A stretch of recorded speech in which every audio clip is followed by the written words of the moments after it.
लाल बहादुर शास्त्री कहते जय जवान जय किसान से किसी भूल कही ना जहाँ आपण मैंने देखुवे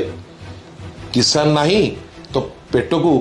मुठे दाना नहीं किंतु आज से कृषक भाईर अवस्था कौन सरकार एक रिपोर्ट अनुजाई गोटे कृषक परिवार ओडिशार इनकम है 5112 टंका जहाँकि सारा भारत वर्ष में गरीब हिसाब से द्वितीय राज्य हिसाब से गणति होची प्रकृत में आमे कौन से जगह रहा कथा सरकार रे आमे नाहू बा आमे विरोध रे अच्छु बोली आमे कहूना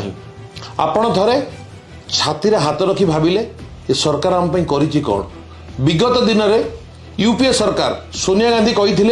सरकार को आसिले आमे ऋण छाड़ करूँ 72,000 कोटी टका ऋण छाड़ कले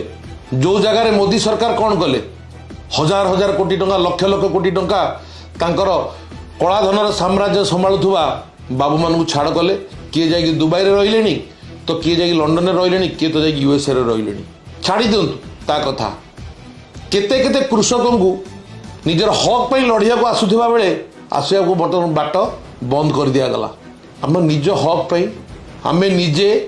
आम निज राजधानी की जापर ना कि भाग्यर विपर्य कि भाग्यर विडंबना आपड़ देखि राज्यर गृहमंत्री किभली भाव में पुओ गाड़ी चलैक 8 जन कृषक को हत्या कला ये हूँ मोदी सरकार विगत दिन कथा मन रखिए आगामी कथा मन रखा मोर अनुरोध